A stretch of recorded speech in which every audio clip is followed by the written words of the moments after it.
Ganyan po talaga yung mga tahanan dito sa probinsya ng Africa. So, ang ginagamit nilang pangsaka dito ay baka po, hindi kalabaw. Kita niyo yung mga modern houses, normally, either nasa center ng probinsya yan or nasa capital city tayo ng Uganda. Pero pag nakarating kayo sa mga talagang pinaka-probinsya, deep province side ng Uganda, the Pearl of Africa, you will see this type of houses which are the earth home or tinatawag nating African mud hut.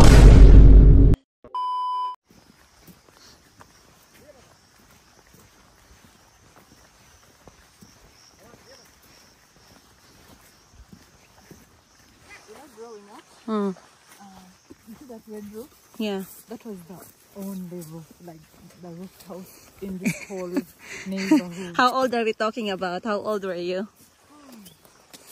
I love hearing about childhood stories. Just like, yeah, it's nostalgic, yeah? This is the only house. And you know where we turned from? You see a shiny roof because it used to be white those days. And you're like, yeah, we are rich. We don't look for any, it was the only roof scene. Yeah, yeah, I can imagine. I can imagine. So this is our home, that's the main homestay.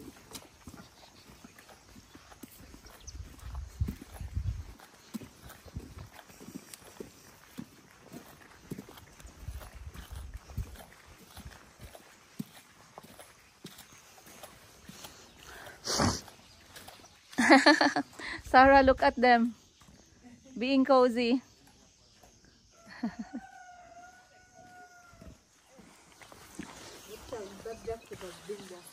Is that the jackfruit we're talking about? Yes.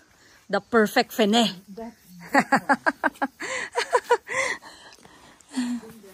Maayong buntag, guys. So now we are going to start walking and say hello to the grandma. Yeah, we'll first go with grandma. Yeah. We'll give them a home. And we're also going to the garden. Then we'll come back and give them a home tour. Okay. So this is Maring Sarah's. A lot of childhood story happened from here. Look at her. She's very giddy and happy. Yeah. She knows she's home. The little Sarah Pedun. And growing up, I used to look so big. But you did not grow up. For you, you stayed as a young girl. Yeah, I used to look so big. And this was our place for breakfast. But wow. I'll show you that later. The goats are just there, guys. Ay, sheep. Sheep. So dito sa kanilang, sa pinaka-probinsya sa Uganda, guys, gising na yung mga tao talaga alas 4 o alas 5 para magsaka sa bukid. So dito walang tinatawag na edad. So merong edad na mga bata pa as young as 6, 7 na tumutulong na talaga sila sa bukid katulad na nakita nyo kanina. At ngayon, inaantay namin ang lola ni Maring Sarah kasi kagabi alas 10 na kami dumating, hindi na namin siya nabate. So ngayong umaga, maaga kami lumabas ng bahay para magbigay ng respeto sa lola ni Maring Sarah. And then pupunta po kami sa bukid. So nakita ninyo all this. Ayan, I will ask Salome to help me hold this camera. Ayan, nakita niyo sa likod ko, guys. Ganyan po talaga yung mga tahanan dito sa probinsya ng Africa. So pag nakita niyo yung mga modern houses, normally either nasa center ng probinsya yan or nasa capital city tayo ng Uganda.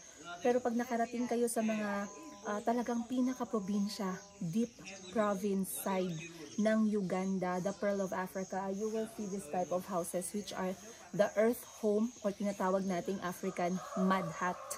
Ayan, so mamaya bibigyan daw tayo ni Maring Sarah ng home tour dito mismo sa kanyang tahanan. Sobrang excited ako, guys, kasi like I said, I only see them on the TV. Sometimes hindi ko pa nga nakikita sa TV na pinapakita to.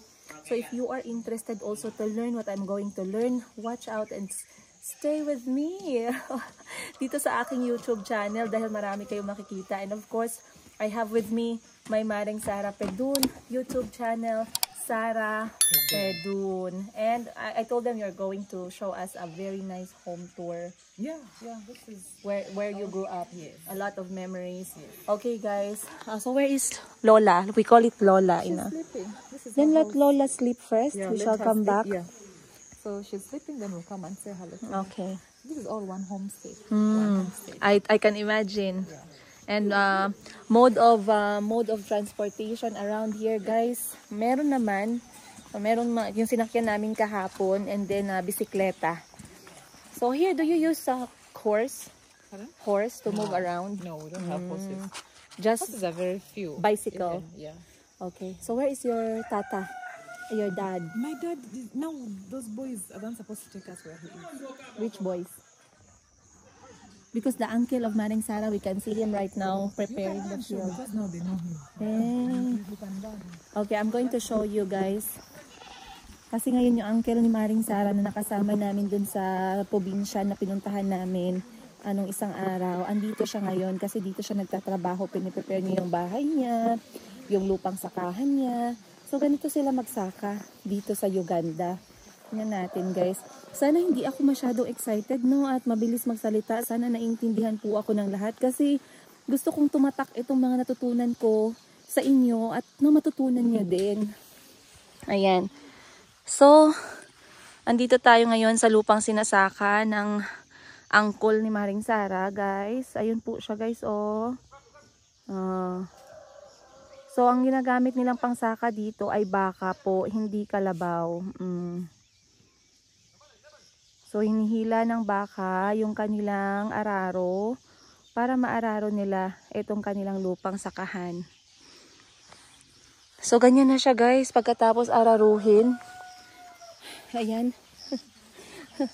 Sayang, walang bunga ang mangga, no? Pero nakikita ko ang daming mangga nila Maring Sara. So, dapat pupunta kami, sasama dapat kami sa tatay ni Maring Sara ngayon. How does Maring Sara call her dad? Tata? Papa. Papa. And then Tata is? Grandma. Grandma. For us, we call Lola. Here, they call Tata para sa Lola. And then Papa para sa kanilang tatay. Mommy, Toto.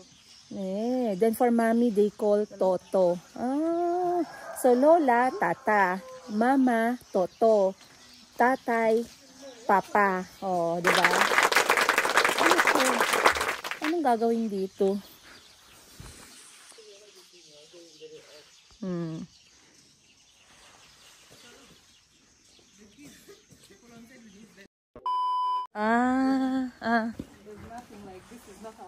Yes, yes.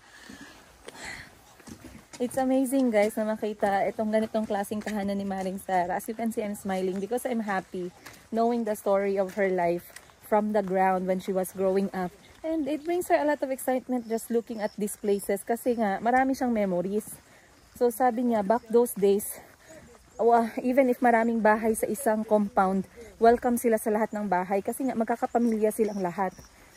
Imagine, 3 asawa ng lolo niya. So 3 yung lola niya. At lahat ng lola, pwede mong puntahan. Tapos may mga anak yung mga lola, may mga apo yung mga lola. So napakasayang klase na na setup dahil madami.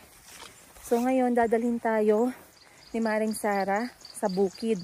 So mas nagsasaka yung kanyang tatay. I know I have the wrong outfit for this you guys. Dahil sobrang maputik po talaga at umulan ng malakas kagabi. But I'm wearing my outdoor sandal, a wide pants, a jacket kasi malamig 17 degrees. At yeah. Yoga! Mama is digging. So meron tayong madadaanan ng mga magsasaka. Ginigreet ko lang ng yoga. Tinuruan ako ni Maring Sara. Sabi niya matutuwa daw sila pag sinabi ko yung yoga. Kasi parang, hello!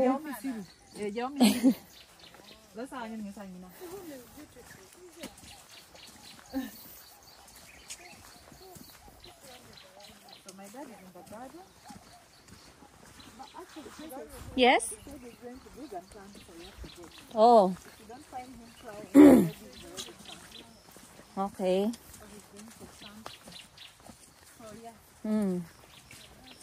So, sobrang maputik guys. Yan yun. Maputik. Dahil sobrang lakas ng ulan kahapon.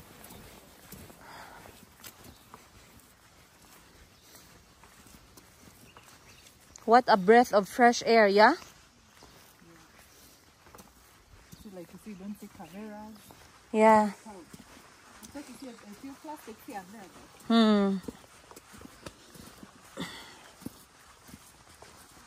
need to learn to hold my camera. Yes, yes, correct. You'll get used to it. Haha. I'm here too. Hi. Don't worry, Philippines. You have a representative. You see where the ox plow pass? Uh-huh. That's the thing. Ah. For us, we call it araro. Araro. Mm-hmm. And cow is baka. Baka. Mm-hmm. Baka. And you guys also have the buffalo. Kalabaw. Carabao. Mm-hmm. And you know the English of that is carabao. Carabao. Yeah. So it is just Carabao. Yes. Oh, That's why I was shocked. What is buffalo? Oh, it's carabao. okay.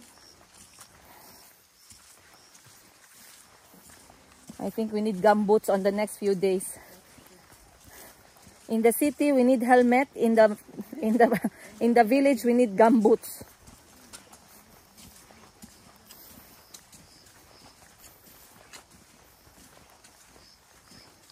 By the way, I don't know why I did not think of that, bringing gumboots. You can buy from the other side. Mm, From the same someone. yeah. A smaller gumboots. Size 39. Kasi pag gumboots, medyo malaki dapat. 38 or 39. Oh, medyo malayo pala yung bukid nila Maring Sara. Kasi yung sa angkol ni Maring Sara. Sun. Wow, breathe it in. Wait, come. I always have this practice. When I see the sun shining on my face, I close my eyes and I inhale, exhale 3 times. Ready? Okay. 1, 2, 3.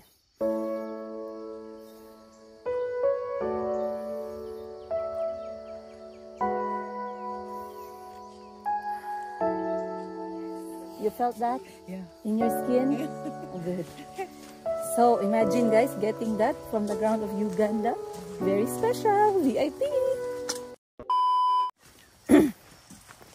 And I've never done that routine with Maring Sara. Yeah. Finally, we have a moment together. Now when I see the sun, I might just do that. Yes, feel it in your eyebrows, in your eyelashes, in your face.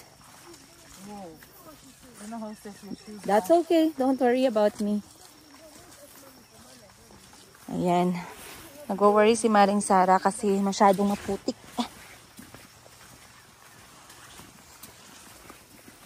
Pero itong tsinelas ko, bigay sa akin ng kapatid ko. Outdoor na tsinelas. Kaya kahit maputik, okay lang.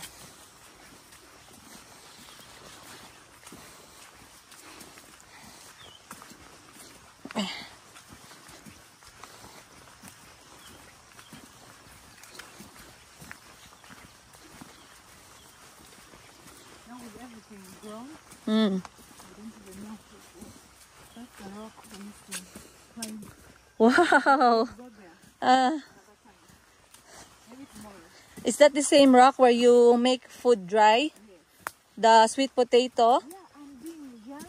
It Yeah. seems so big. Now I feel like it's reducing. Like what's happening? Sarah! I'll go there and I'll tell you what we used to do there. So, sobrang sariwa pa sa ulo ni Maring Sara. Sa ulo talaga, hindi pwede sa utak lang. Sariwa pa sa utak ni Maring Sara. Lahat ng mga memories niya dito. And to be honest guys, no, kahit ako, ang dami kong memories. Mahirap ang buhay namin growing up. Pero ang dami kong memories. To Auntie's place, to your the other side, eh? Actually, we should even go tomorrow. Arabong. Yeah. Katulad ng mga memories ko na bata pa kami guys, pumupunta kami sa libingan, sa sementeryo. Nakikipila kami dun sa mga namatayan kasi may libreng merienda. Hindi ko makakalimutan. Nagbibihis kami ng maayos para kunyari, bisita kami. Bisita kami. Yoga! Good morning!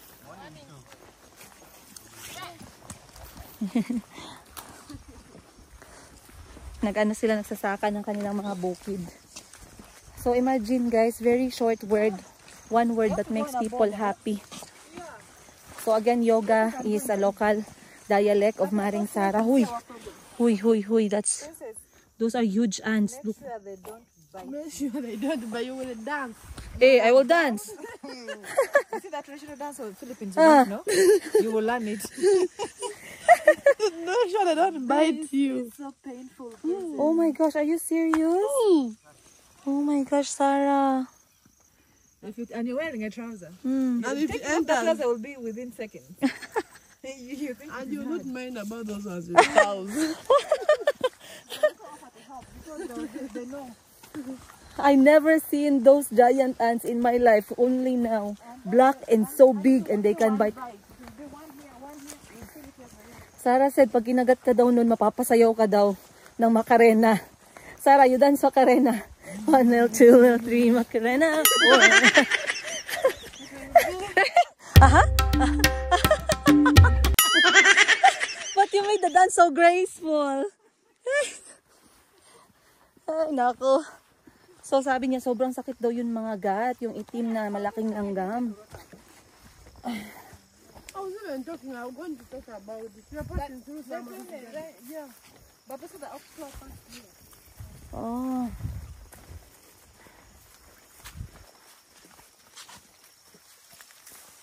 Okay, fine. That's okay. Sabi ko pa naman maglalaba ako ngayong umaga. Sabi ni Maring Sarah, mamaya ka na maglaba. Late na tayo sa bukid. Okay. Mapapa-okay ka na lang. Oh yeah, I've seen them in the north. Yeah. Wow. Sogam. This is our staple food. Huh. Sogam garden. Amazing. Very. The color is very nice, like sunset.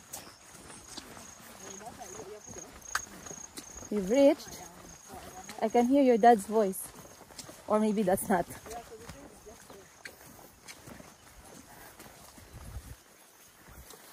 So bakit may dala akong bag papunta akong bukid? Nagdala ako ng tubig. Kasi meron akong iniinom na gamot sa oras. At saka, Inat.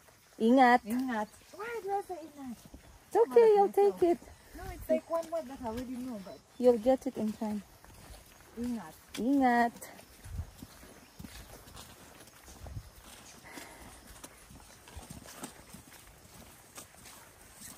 So all this feeling is just, for me, it makes me so happy. I It's like know. a vineyard. I understand. Yes, with me. Wow. Look at that. Volunteers. Nobody planted them. Yeah. You know. So are you going to plant them in your house? If I get the one that is dry, Very I will. beautiful. Yeah. So whatever plants, flowers, that's her weakness. So if you are loving Maring Sarah Pedun and you send her different seeds, that one, just know I love them. she loves them. So we can do a plant tour or educational tour about plants. For me, I will sleep beside her. She will drag me. Hihilahin niya na lang ako kasi nakatulog na ako, pero siya talagang excited siya sa mga halaman. So imagine how opposite we are when it comes to our interests. But at least, From home up to here, in between, Hmm. some parts, it's for some other people. mm, And then this side. So, is this the one for Tata? Yeah. I think this is from my grandmother's land, the one my grandmother bought. Not my grandpa's land. the one that she bought. Yeah, she bought. She was a very Yeah. smart lady. This third one, No, my grandmother was the first wife. the first wife, And she then- passed. Yeah, she passed. And then she got for her husband 2 more. Oh, nice. You know? Very smart. And during those times, how much was the land? You know, we don't actually sell land. Land is hereditary here. Ah. We inherit. Yeah? Okay. Yalama. Okay. No. We are here. Makikita ko na yung tatay ni Maring Sarah. Kasama ang mga baka. At meron ditong tahanan. Malapit. Yoga! Ha? Jakuna! Jakuna is what? I'm fine? Yeah. Bating ang sapa. Sarah, you can join him. She's happy? She's happy to see you. Oh, We are happy to see you. sobrang saya ng mga katutubo dito guys, mga lokal. Kapag ka meron nakapunta ng mga bisita. Tsaka walang pumupunta dito na bisita, si Princess Yiga lang. Ako lang makikita niyong pumupunta dito kasi mga stereotype mindset ng mga tao, nakakatakot, mahirap ang buhay, walang tubig, walang pagkain. Kayo naman guys. Hindi niyo ba alam na lahat ng mga memories para sa sarili ko, pinaka the best nakuha ko dito sa lugar ng Africa. Hindi yung marriage ha. Yung buhay ko, yung mga experience na tutunan ko. Papa! Yoga! Yoga! We have to go and see what they're doing. Sobrang saya nila guys. So punta lang tayo.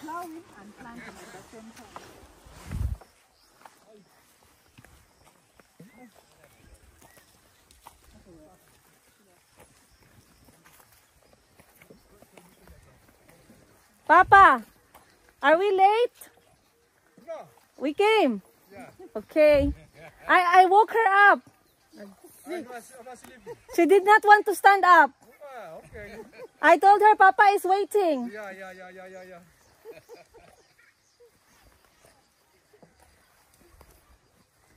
Hey, this is our tractor. This is Papa of Maring Sara. Papa, say hello.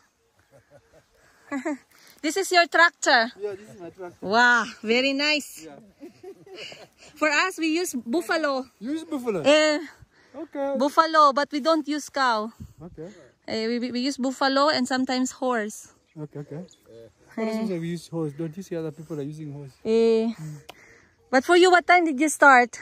At around 6. 6. And now, are you almost finished? At around 10. Okay. Yeah. We shall be with you. Okay. Papa, what are you going to plant? It is soya. Ah, soya. Princess, see what he's doing there? Yeah. Broadcasting. What broadcasting? Broadcasting. Broadcasting. Broadcasting. Throwing. Broadcasting. You don't have to do it like one by one. No. So Sarah and I can do broadcasting. Yeah. Sarah is there, Yeah. looking like her dad. You look the same. You look at me the same. Yeah, because you're the dad. Yeah. So, I look even like that one. yeah, because the father of her and you are brothers. Yeah. I know me. I'm in the family. Yeah, okay. You're the family. His other daughter. Yeah. I'm your daughter from the Philippines. Yeah, from Pipeline. Yeah. Yeah. Huh? So we shall be communicating, except that I don't have these gadgets. It's okay, Papa.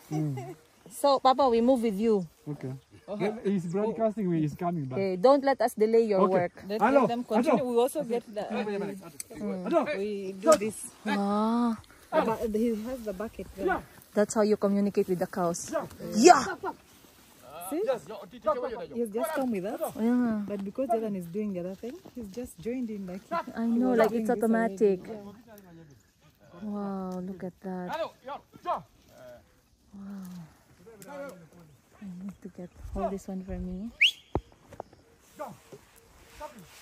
You see the soya? They're going to come back again. Yeah. Come back like this. Yeah, I don't know if we should go the other side. So okay. But they're Let's coming wait for back. them to We'll come wait back. for them to come back. Because I really want to. Okay guys, so walking from the house, from your house, dito sa lupa ng Papa ni Maring Sara, it's not very far. We walk like 5 minutes To the garden. to the garden, which is good. Yeah. And Maring Sara, the last time she was here, she told me what? 2 years? Yeah, 2 years ago. 2 years? Long time. But people knows you like nothing. When he's in Soroti, I just see him in Soroti. Ah. Yeah. But the people remembers you. Yeah. No, like even now, like and also people are just too friendly. They just We are know friendly. we're in the same community. They're very happy. Yeah. And mainit na guys, the sun is on our face but it doesn't hurt because that's the sun of Africa. Vitamin D. We're getting Yeah. vitamin D. Princess, you see the other one is Sim Sim. Oh, I've never seen simsim plant in my life. No, I've that seen one them has on... been harvested and they're hanging it to dry. Simsim is sesame seed. Yes, yes. So hindi You ko pa can- you can go nakita. and have a- oh, Ah, maybe look. wait for them to Wait, come back. yes, wait. Hindi ko pa nakita yung sesame seed, guys, or sesame plant in my whole life, but I've seen them when I'm eating them. That's all. So mamaya, dito kasi sa kanila, sa part ni Maring Sara, very common yung sogam, Yes. sogam, Millet. seeds, millet, at saka simsim. So mamaya, titingnan natin. Tsaka soya. Soya is very common. No, correct me if I'm wrong. Is soya, Yeah. edamame? I'm not very sure, but I Maybe- think it is. Okay, I need to search that one, you guys. Yeah. So ngayon nandun na sila, and then habang may nag-aararo, merong nagtatapon din ng kanilang So what mga he's doing? nagtatapon ng buto ng soya. So tara silipin natin. From here, ayan. Siya ang nagtatapon ng mga buto ng soya. It's done. So, ganito kalaki guys ang inaararo ng tatay ni Maring Sara. Wow. Up to there, right? Yeah. Up to here. A few moments. Don't want to do this. Don't want to get someone.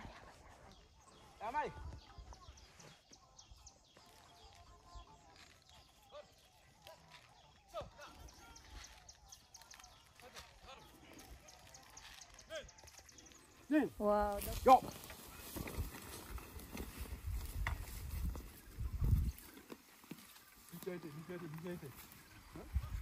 Hey. Parating dito sa sakahan ni Maring Sara, ng tatay ni Maring Sara. We have passed different farm and different farmers as well. They were very happy. Like I said, I just learned how to greet them. Maring Sara, tinuruan niya ako magsabi ng yoga with full energy. Not even like this, yoga. And they also reply with full energy. Yeah, they reply with yoga. They're very happy to see me. At least I did not disappoint them, guys.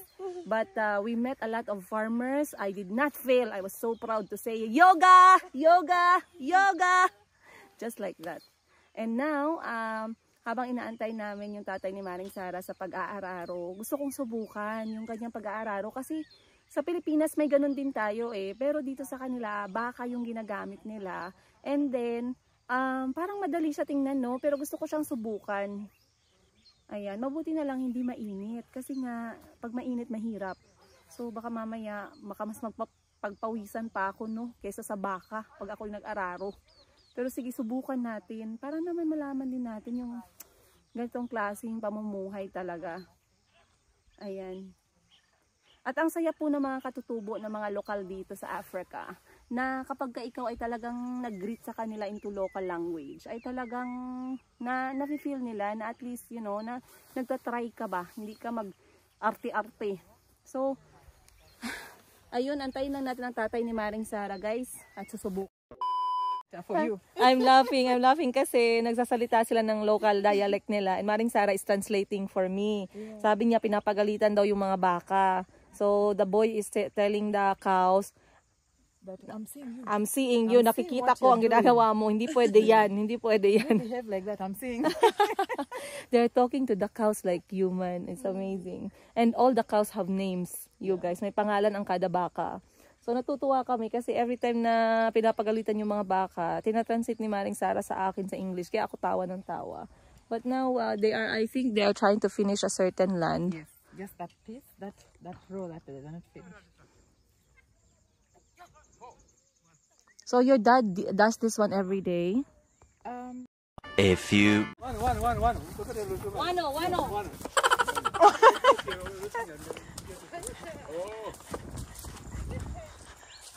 Okay. Hey, Adam. Adam. Papa is going to give me kalo after this. Hey. Adam. Kuji more. Hey. Nen. What's up? Hey. Nen. Stop. Yup. You have to struggle Let's stop. to remove it. Okay. Adam. Okay. Talo na, you get the cow. That side. Okay. Sarah, it's good. guys, that was an amazing exercise. So, actually, itong pagsasaka sa bukid, hindi ko na-experience kahit sa Pilipinas. Kasi we grew up, I was born sa Marbel, Coronadal, South Cotabato. Then I was raised in General Santos City. Hindi na kami na-expose sa buhay sa bukid. Pero kapag pumupunta kami sa bukid, sa may Sultan Kudarat, nakikita namin yung ganitong klase ng pagtatanim sa bukid. Pero dito sa Africa, please let me know you guys, magkatulad ba kung nasaan sa inyo or magkaiba? Sinubukan ko, masaya siyang activity pero nakakapagod, nakakahingal. Kasi minsan, dinadala ka ng baka. Okay? At the same time, natutuwa ako kasi nakikipag-communicate sila sa baka in their own dialect. Hindi ko naintindihan pero kinokopya ko. Pero tuwang-tuwa ang tatay ni Maring Sara at ako'y game na game naman para masubukan ang pag-aararo sa bukid niya. So habang kami ay nag-aararo, yung isa nag-broadcast. So pag broadcast or broadcasting, nagtatapon ng mga buto ng soya. Kasi yun yung itatanim nila. Tapos guys, tingnan nyo yung aking tsinelas. Kasi dapat nakabotas. Eh, bibili pa tayo ng botas. Ganyan na guys.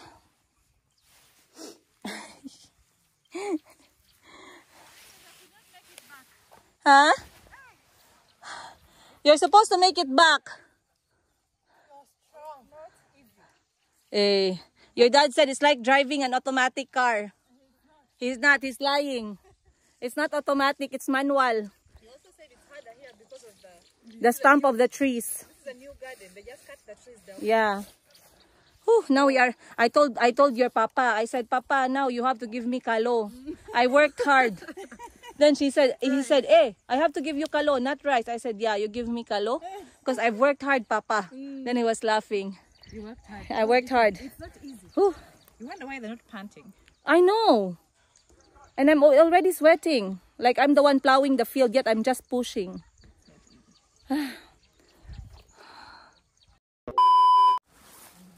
Let's go. Kasi may nagpapatuyo ng sesame seeds or sim-sim. For instance, I'm going to take this one. It's yellow. I'm sure I do see that yellow. Wow. And only one. Tumigil si Maring Sara. I'm definitely going to take, you know, this one we have near the house. Ay, But this yellow, we don't have.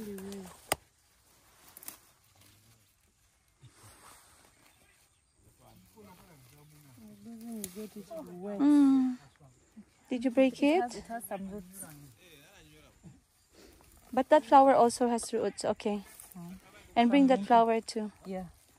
And I'm thinking it's the same this, so I'll just take even if it's not the same. Mm. Okay.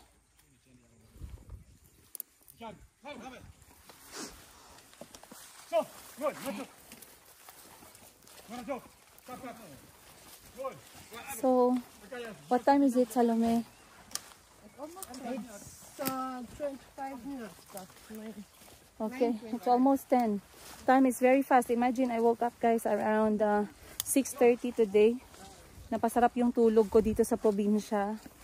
At may nakita ako nagpapatuyo ng sesame seeds. So pupuntahan natin. Kasi katulad ng sinabi ko, hindi ko pa na-experience or nakita itong details ng sesame, no? Kung paano nila ginagawa. So once again, nandito tayo sa probinsya ng Uganda, the Pearl of Africa. Don't miss this out, you guys. Sa mga sumusunod natin na kwento-kwento, ang dami-dami kong i-share sa inyo. Lahat-lahat from the land of Uganda. Paano namumuhay ang mga Ugandans, mga lokal. Wow! So this is the way of drying up sesame. How about if they don't dry? Last night nag-ulan. You can see it down this side. The second dropping. Oh.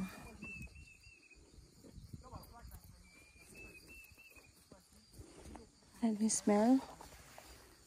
I don't smell the smell of sesame. This is going to be. They said they will smell kapag yung pinirito. Sesame, you only smell maybe after When you're roasting. frying, yeah.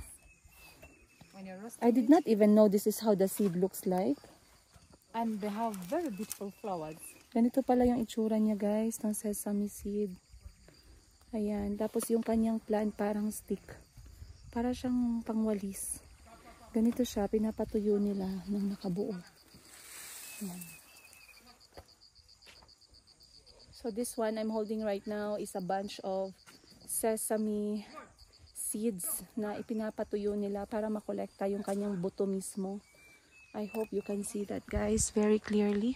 Yeah, so Yan. when it dries, and this is completely dry, they will bring maybe mats or something like a bed sheet. And you just tap, you beat it. Then Until all the seeds will drop. you throw it away. So Amazing. this was the garden. This was the garden. After harvesting it, you put it like this so it dries. You know, like there is nothing. Soil is not touching it. The ants can't eat it. Insects can't go on it and can dry easily. Yeah. Even if it rains, it's almost like the roofing of the grass thatched house. Yeah. Yeah. Why is it again in this kind of shape? Like horizontal? I know horizontal, slanting. So that if it rains on it, the rain just Mm. and also for the sun to reach each piece when it's like this. And it's not fully covered, like Yeah. fully covered. Yeah. And Dry easily. and I can see they tied them up so they don't fall. Yes. Yes. To hold them there. And this is to prevent the animals From eating them. Yeah. They can't even eat this, but they just pass there and brush off everything. That's true. It's easy. You beat it on the mat, then Yes, throw. yes. Beat on the mat and throw. Yeah. Wow. You threw the thing. I'm going to show it to them in video, but you threw it up. I cannot reach. Get it back. Okay, guys. So, that's all sa aming umaga. Kami babalik muna sa bahay at kami kakain ng aming umagahan. Dahil hindi pa po kami nakakain kanina dahil sobrang aga pa. So, ngayon babalik na rin yung tatay ni Maring Sara. Alas 10 ng umaga ang breakfast nila dito sa Africa. Alas 2 ng hapon ang pananghalian. Alas 8 ng gabi ang kanilang panghapunan. So, uuwi na muna kami at magpe-prepare kami ng aming umagahan. Tara. So, ang dami kong learning ngayon na yung pag-aararo pala nila dito sa bukid, hindi nalalayo sa pag-aararo natin sa Pilipinas. Hindi ko lang alam kung dyan sa Pilipinas ay may pangalan ang mga baka ninyo, kalabaw ninyo, at kinakausap nyo na parang tao. Ang alam ko, ganun din sa atin. Pero yung pinakabago sa akin,